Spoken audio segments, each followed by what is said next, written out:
Okay, hi everybody. I will introduce myself third before we get into some topics, but knowing that so many of you are wondering how you get into these seats at some point in your career, I thought we'd actually switch off of AI for a second, and they represent two very different archetypes of a large company CHRO in terms of their background, and so I wanted you guys to introduce how you got to where you are, a little bit of quickly the journey, and Lindsay, Lucien, we'll start with you. Good afternoon. So I've been a Chief HR Officer for 20 years, which is kind of scary when you say that. Grew up at PepsiCo, came to the States 30 plus years ago, lived in Vienna, Middle East, came back, ended up as head of talent and a big sort of HR partner, business partner. I've been a Chief HR Officer now in 3 different companies, so 8 years with Avon in the New York area, 5 years with A.P. Møller-Mærsk, the big industrial company in Copenhagen in Denmark, and now 7.5 years at Prudential in New York. So I'm the opposite. I've been a CHRO, or Chief People Officer, we call it, at WPP for 10 months, 9.5 maybe. So when I hear some of the words described today, I still kind of go, I don't entirely know exactly what you're talking about, but I'm doing a good job of pretending that I do. Lots of chat about skills is something that everyone seems to do in HR. But I've been with WPP for 14 years in various roles, the CEO of a media agency in the UK, then the global media agency CEO, Chief Transformation Officer of Group M, our media business, and then Chief Client Officer at WPP for 6 years and took this role on. So really what I bring is deep knowledge of WPP, shallow knowledge of HR, but the combination is WPP is a people-led business. 60-70% of our outgoings or our costs or our assets are people. So understanding people and understanding how people can work across the business is hopefully the lens that I bring as I learn more about the skill set of HR. And for those that want to be CHRO, the first 17 years are the hardest. So to give you the data on the archetype, if you look at the big company CHRO all over the world, Lucien is at about 30%, and that's the kind of career HR person. What's interesting about him too is that if you look at his original jobs within HR, of the 30% that do become a CHRO that are largely lifetime HR, the most common pattern today, he did it a long time ago, is the talent generalist pattern that you both had, and that's kind of very much the route to being a CHRO if you've been largely a lifer. Lindsay's in the 10%. It's actually a little more than 10% of people that were never in HR until the day they became CHRO. That's actually more common the larger and more global you are, and there are some companies in the world that have systematically done it that way. WPP was not that. This was a unique situation where they decided to do that, but two very, very different archetypes. Real quick, myself, I was at Gallup for a long time, and 3 years ago joined Modern to start building a different kind of talent advisory, but I accidentally fell into something about a decade ago where since that time I've managed what I believe is the world's largest CHRO community. And somehow I've done about 400 in-person meetings of CHROs around the world. I met Lucien here in New York. I think it was November of 2018. You came to a meeting hosted by Diane of IBM, who you guys met earlier. And met Lindsay about a year ago, or less than that. She's hosted a meeting. She's hosting another one in January in London. And so I do these meetings, but the relevant to this topic is this. The main way we've done these meetings over the years is you get 10 or 12 CHROs that can make a day or a day and a half. Then after you get them, you ask them what they want to talk about. What do you want to put on the agenda? So it's been this 400 meetings of a big focus group on what's on their minds. And if you look at what they want to talk about over the years, you think about all the potential topics, and you can imagine what those would be. DEI, the future of the HR function, the future of the CHRO, HR analytics, how do we develop leaders, succession, blah, blah, blah. The single most requested meeting topic by a long shot has been something in the area of HR technology and automation. And that's because there's so much of it, right? What do we choose? A few years ago, it was, do I choose Workday or SAP? Are we going to have less technology? No, actually, we're going to proliferate. That's not very good, but here it's happening. What are you doing? All those kind of conversations. But I'll remember the meeting. If you go back before a couple of years ago, in all those conversations, let's say 200 different meetings where that was on the agenda, AI didn't come up. It just didn't come up. It wasn't there yet, and so you didn't hear about it. And then I was in a meeting in Zurich in April of last year, big global manufacturing CHROs. Tina, your CHRO, Charisse of Schneider was there. Wasn't on the agenda. We had a different agenda, and somebody said, have you guys started messing with this OpenAI chat? And it took over the meeting. And ever since then, about 40 meetings since then, it's always the #1 requested thing on the agenda. And I've learned to put it at the start of a half a day because it'll usually move out the second agenda because we'll just keep talking about it. So it's been kind of a fascinating thing, and I think it will continue to dominate. All right, we've heard a lot of detailed things today. Thought we'd back out and say, you guys have seen a lot of things in your careers. This is a big one. But maybe we'll start with you, Lucien. If you think out a decade and you think about how AI is going to impact the future of work, the future of the workforce, broadly speaking, what are you thinking? I'm mostly thinking that I'll be playing golf somewhere, looking at what those CHROs are doing. But I've thought a lot about this, and if I can, in order to go forward 10 years, I'm going to go back 5 years. 5 years ago, so this is pre-pandemic, a number of us in the CHRO community were sort of intrigued with this idea of the future of work. We were looking at the deconstruction of work, the reconstruction of work. It was all a bit clunky because you were basically sort of doing it by hand or by spreadsheet. COVID, the pandemic came along, terrible experience for humankind. There were, though, a couple of silver linings on a very large cloud. One of them was that we finally separated work from the workplace. Right? Up until then, those two notions were sort of inextricably linked. People couldn't think of them as two different things.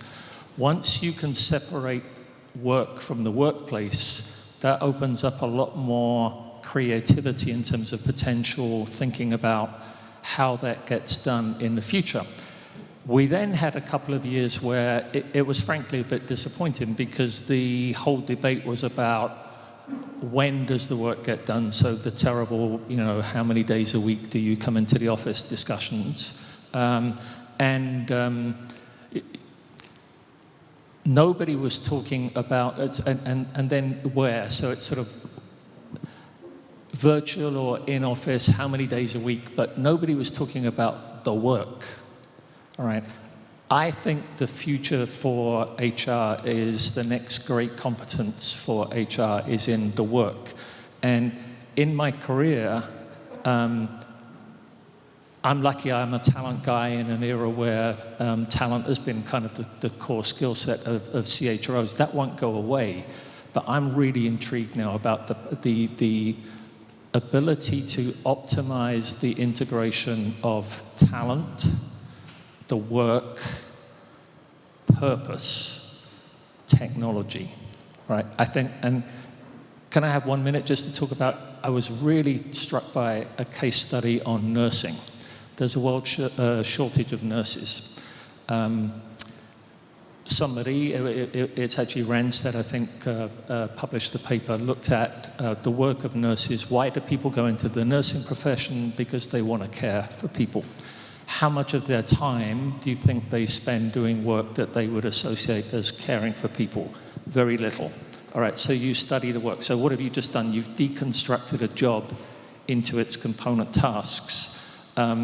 You've looked at the individual, you've kind of deconstructed them down to the skills that they have and which are the ones that add most value, and then you've identified their purpose. And my guess is each hospital system that nurses work for have some kind of mission statement that talks about better outcomes for patients. So you've got organizational purpose, individual purpose, you've understood the work. Now with the technology, you can resort that so that in that role of nurse, you can maximize what's the work that is on purpose for the individual, on purpose for the organization, really plays to what they're best at, and then everything else you have a choice. You can stop doing it, you can give it to somebody else who would see that as work that they really, really want to do, or you can get it done through technology. And if you look at what we do in HR and in organizations generally, we basically figure out what's the work that we need to do to take strategy and deliver outcomes for customers. All right? Nobody has a chief work officer. It's a fascinating thought that chief work officers, maybe a human gets this done, maybe AI gets this done, maybe we don't do it at all, but you're stepping back and eliminating only humans from the equation, which is really interesting. Any thoughts you have on this long-term impact? Well, I've been listening all day, and I've been told by many people that trying to think about the future of work certainly 10 years out is completely useless. So I'm going to listen to a Nobel winner who told us that. So, but just to build on Lucien's point, I think what was interesting, I heard a stat today, actually my CFO and I were texting about budget meetings next week, and AI, future of the workforce planning, some work that we've done with actually Josh in the audience. So interesting conversation. She sits on another board, and they just had some research back from using Copilot. It's not our company, but it's a company similar to ours. And they analysed the time spent by people, and 14% of the time was spent with a client. Great, because it's a similar industry to ours, so it should be client-focused. 70% was spent on internal meetings. So you do the maths, and I'm like, when are they actually doing the work, to your point? What work do they think it is they're doing? So I think actually AI and tools that we have in AI will help us realize and really think hard about that. And I love the analogy of thinking what's the company's purpose and your individual purpose, and then closing the gap with the work that is or is not being done in between. I think it's really interesting. Let's take advantage of the fact that you've only been in the glory of HR for about 10 months. You were out in client-facing roles, transformation, CEO of one of the agencies. Okay, so let's go outside of HR for a second, because you guys are like 110,000 people. I think a total of a couple hundred different ad agency, PR firm brands. You're the biggest in the world, et cetera. What is AI, do you think, is going to do for all of that? Creative content, et cetera. What's going to happen there? Cool. We're 6 main agency brands, and then we have 30 smaller ones, just to correct you, because we've been on a hard program of simplification. But I was interested in, I don't know if Brent's still here, but I was scribbling notes because his 5 misperceptions of AI included number 4, which he didn't go into, which was that generative AI is bad for content producers. So that would be really bad for WPP, because we make stuff, like we make ads, we make content, we make PR. And he said that was a misperception. We believe it's a misperception, and we're thinking about how we use AI within our business internally, but we're thinking mainly about how we use AI as a platform to deliver content, ideas, media to our customers. So we have a platform that thinks across strategy and planning, thinks about ideation, and thinks about content creation. And the speed at which you can do stuff now is incredible. So I was thinking, I played around with the tool this morning. So we have a tool called, if you just think about every level of what you might do in a marketing funnel. So we have a tool called Headline Generator, which I hadn't used until this morning, but I thought, well, I'll have a go with that one. So it asked me what the product I wanted to look into. I said health insurance. It asked me for a target audience. I said young families, and it asked me where they were in the funnel of awareness through to buying. And I said, okay, I'll say awareness. What was interesting, because then gave me categories of different headlines. The first was fear of the unknown, second was affordability, next was specific benefits, and then a whole section on quizzes, because if you have quizzes in headlines, people tend to respond to them. This took less than a minute. I'll give you 3 examples of fear of the unknown. These are headlines. You can judge how good AI is at creating them in under a minute. Tiny humans, big worries. Breathe easy with Prudential insurance, blah, blah, blah. What I loved is afterwards it told me why that was good. It said it's showing empathy for that target audience. The next one was unexpected ER issues. Don't let them break the bank. The example there said this is a specific pain point. And then the last one, superhero parents need super coverage. And it was trying to say it understood how parents wanted to be perceived. So not that great, but pretty good to do that in under a minute. So we're using it in every stage of our process, and we think it really will transform what we offer clients. So we're creating platforms to enable our creatives to do better work. But I think what's important is that AI is not creating the content. There is somebody that is using AI to create the content, and those are two quite different things. You made a comment to me when we were together last night that how you might over time kind of be like a SaaS platform that has all this functionality, and it allows your clients to get a lot done on their own, and then you come in when they need to figure some other things out. All our clients think they're brilliant copywriters anyway, so we'll let them use the platform a bit, but then the onus is then on us to what is that extra level of creativity? What do we do with the time saved by the automation of tasks like those? How are we adding the special sauce? So why would people really pay for our services? So actually there's a lot of work going on, and I won't repeat all the words said today on upskilling and reskilling and higher level tasks that we can now free people up to do to really add value. Bill mentioned earlier this morning from Vanguard the creative destruction concept and those two books on the innovator's dilemma and the innovator's solution, which are two of the one. There's that point that you ought to be in the business of creatively destructing yourself, because if you don't, someone else will. And probably a big piece of this is how can AI help us do that and kind of help us rethink our business and repurpose it.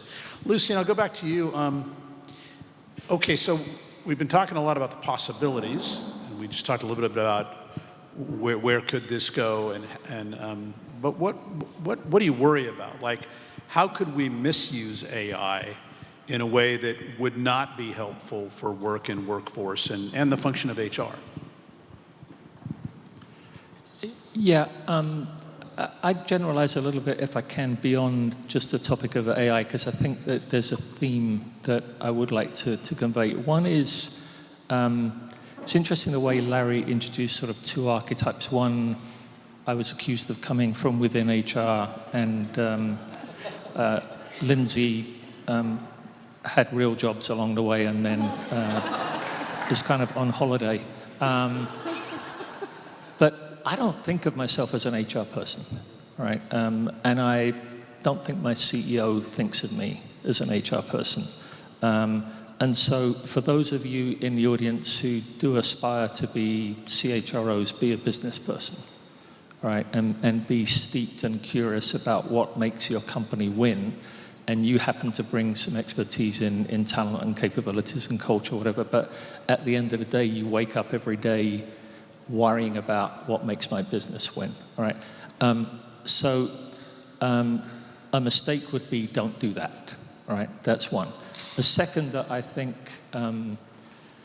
AI is the next version of is HR every couple of years makes an important input and outcome in itself, and it falls off the tracks.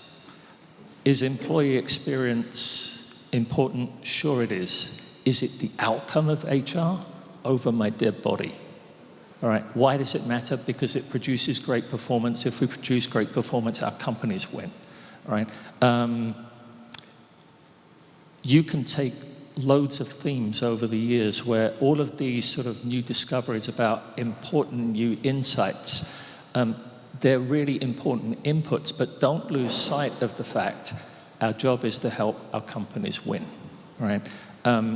Our job is not to deploy AI in our companies. We have technology partners. Our job is to figure out what's going to make our company win, what are the problems that we need to solve, and now here is a tremendous new asset and resource that we can use to help us unlock those problems. It took me a year to figure that out because I literally did spend a year in meetings like this with peers, and we're all talking about how we're going to deploy AI, and I woke up one day and I thought, well, it's the wrong question. Right, so that's what I wouldn't do. Lindsay, what would you worry about other than that? Where could we go wrong with all this? Well, I think it was mentioned earlier on one of the panels about because LLMs are based on all the knowledge that's gone before, there's inherent bias built into the system. So when we're using AI to then even when we're thinking about using AI within our own organization, we have to be careful and mindful of that. When we're producing content that goes out into the world, we have to be very careful because it's generally very biased against women or underrepresented groups. So understanding that, I think, is really important. I think AI, again, when I'm thinking about the content and what we put out, and again, there was, I think it was Delta, a gentleman from Delta was talking about the challenges around data. I mean, there's a whole ton of information that's out there now that turns into deep fakes. So our CEO is deep faked earlier in the year. It was in loads of newspapers around the world because it was a really, really impressive scam that voice cloned him. There was emailing employees using his face, using his voice, asking for details, asking for money. Very, very sophisticated. So I think when you're in the business of advertising and putting content back out there in terms of, again, to Lucien's point, the business that we're doing is we're trying to create brilliant marketing for our clients. Anything we do is in service of that. And we think about the use of AI. You know, advertising at its basic has to be legal, decent, honest, truthful. And those are not 4 words that you naturally ascribe to AI, sadly, at the moment. So actually the ethics of AI and how you use AI, how you use it internally, because there are concerns about how you're going to use it, and how you bundle that data in with other people's data, and how you're going to use it externally, I think are really important conversations. Maybe just as a final thought, you commented a little bit on it before, Lucien, but expand just a little more on how does all this change the future of the HR function itself? A little bit more on that.